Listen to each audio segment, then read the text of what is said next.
And we are now at Anger. The 10 new cards for Anger, for the dynamic skill theory, the third set of mind worlds. So, the first card, the fluff of this color. Because I don't know if you noticed, probably if you know the game, by now you notice that every color has one fluff every set. And so the fluff of this color of Anger for this set is the Rise. Its effect is return one thought in the mind to its owner's hand. Super simple. It's an effect that somehow wasn't yet here, as simple in previous cards. We had the ability to, this color had the ability to return some thoughts to their owner's hand, or rather to your hand or to your opponent's hand. But this is a versatile, simple version of this effect. Most people, fun fact, do not like this effect.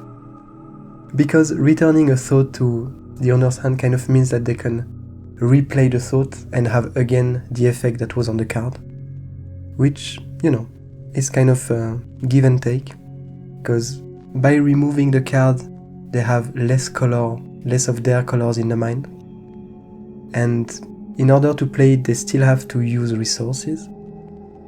But I can clearly understand why this kind of effect is not the most favored one. Next are the Lovers, which state that you may return 2 thoughts you forgot to your hand. So, really good effect. Some of the best cards from this color have an effect that returns thoughts from the forgotten pile to your hand. So this one is slow, but it allows you to return 2 without any additional price. 2 thoughts you forgot to your hand. Usually there's some kind of price where you have to forget some thoughts, you have to discard some stuff. Here it's not the case. It's for free, but it's a slow card. So it's a card that you could play in the early game if instead of using time counters you discard cards to play cards. That's kind of what Anger wants to do. Third card is Saskia. Most of the flame cards in this game have lady names. And so this one, its effect's simple. You draw 2 cards, but then you have to give your opponent 1 card that you have in hand. So, still quite decent. Basically, rather than discarding it, you have to give it to your opponent, but you still choose which card you give. So, you probably give your worst card to your opponent, even though, hopefully, there's not really any bad card in your deck. But it could be some card that really doesn't have a lot of interest for your opponent. And so they might just use it as a resource, rather than by playing it. Next one is Abigail, which effect is that you will gain some influence and your opponent will lose some influence. So, at first sight, it's an effect that's a bit nonsensical. Because basically, if your opponent loses influence, it's as if you gained it, because in the end of the game you're just comparing you and your opponent. Plus, the opponent can't go below 0 influence. So on its face, this effect doesn't seem that interesting or that good. But as we create more and more sets, there will be things that care about losing influence, and things that where it matters that the opponent loses influence instead of you just gaining more influence. Because there's also this thing, I think in this color especially, where you might compare the number of influence you have and do some effects based on that. So you can adjust that with this kind of cards. Next one is Give Hope, which has the same effect, but this time it's if you have more thoughts, you're gonna gain 2 influence per these different colors, so Disgust, Anger, and Anticipation, which are the purple, red, and orange. Or if you don't have more thoughts in the mind, your opponent is gonna lose 2 influence per these colors. So it's one of the new mechanics that cares about the amount of thoughts that you have in the mind. So whether you are ahead in the mind or not. Next one is Lord of Fire. So Lord of Fire, amazing drawing by Nick Jay-Z, also I didn't mention it, but Give Hope and Saskia also were by Nick Jay-Z.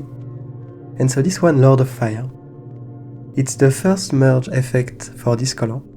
So you merge 0 or more flame, and then instant, return 1 merged flame to your hand. So you might ask yourself why it's an instant. Because basically what you could do is, let's say you have 4 flames in the mind. As these cards enter, you can merge them all, the 4 of them, and then instantly you return them. I mean, you have to wait for something to happen to do it in response. But then you could just return them as fast as you can to your hand. So the reason why it's an interesting effect is because you might not want to have too many cards in your hand.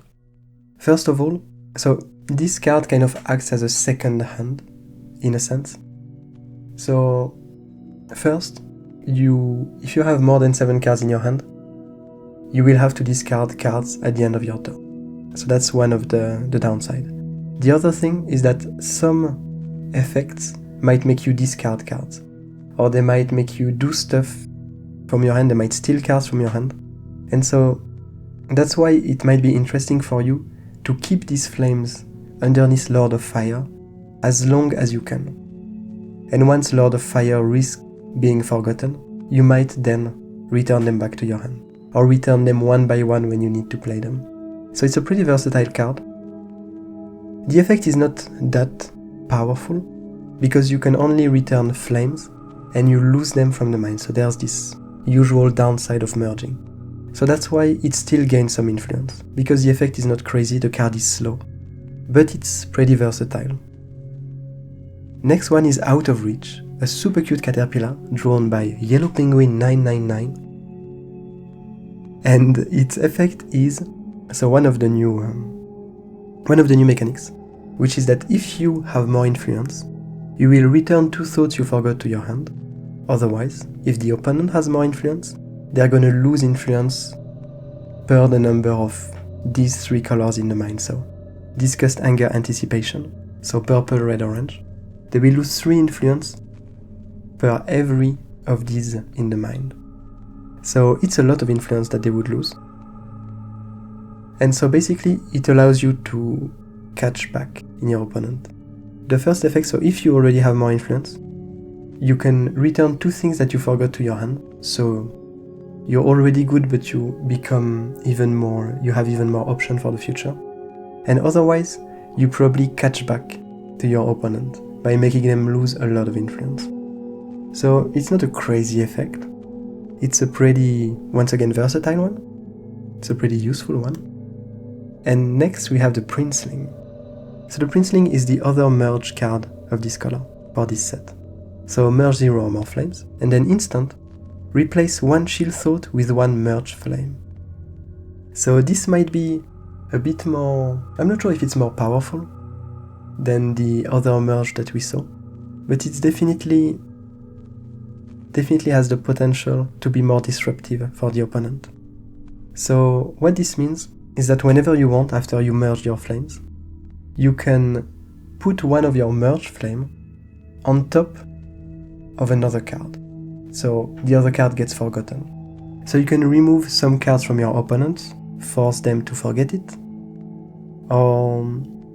Yeah, that's basically the whole idea behind it. Replacing is strong, but the opponent can always, because usually you replace things on your opponent's side. And then your opponent, as soon as they play new cards, they can just make them disappear. They can put them on top of the cards that you just brought to their side. So if you replace, let's say they had a Cosmic, you replace it with a Flame. Next time they play a card, they can just put it on your Cosmic, and so it disappears. So the Princeling is probably one of the least dangerous merge card to play, because as it enters you're gonna lose some flames, but then you bring them back to the mind little by little. So it's kind of a bank of flames that you have, but you really want your opponent to have more cards, or to have at least the same number of cards that you have flames. Otherwise you're gonna lose on the exchange. And then you also gain some influence. So this one could be slightly changed. It's not overpowered, so I think we are probably gonna keep it like that. But it could gain less influence. I don't think it's necessary. I think the card is good, but it's maybe a bit high on the power level, because its merging ability is not as dreadful as the other ones. But I think it should be fine, we'll see. Next is the Blind King. The Blind King, a beast, its effect is static. If a new type enters the mind, blind opponent this turn. This is a bit brutal. It depends, because when you're able to play the Blind King, unless you do some shenanigans where you manage to swap it in the mind, usually, it will be near the end of the game. So there's a good chance that not a lot of new types are gonna enter. It can always be the case because some cards will be forgotten and maybe by the time it enters there's no more any fluffs in the mind, and then a new fluff enters and this triggers. So blinding your opponent means that your opponent can't gain influence here until the end of turn. So whenever a new type will enter, the opponent won't be able to gain influence for this turn. So it's really strong. And you might play around that if you create a deck. If you don't play with a randomized deck but you create your own deck, you might play around the Blind King by having first more than 2 colors and having a few random cards from other colors that won't help you in the mind, like you won't necessarily have all the colors you need, but that have a useful effect for you. And so it kind of allows you to have a deck with more type than usual, and then with this kind of cards that care about new types entering, you can still trigger them quite easily. So that's an interesting card, could be pretty strong. And finally, the last one is Fury. So Fury, drawn by Nick Jay-Z, states that static, if a new type enters the mind, replace 1 thought.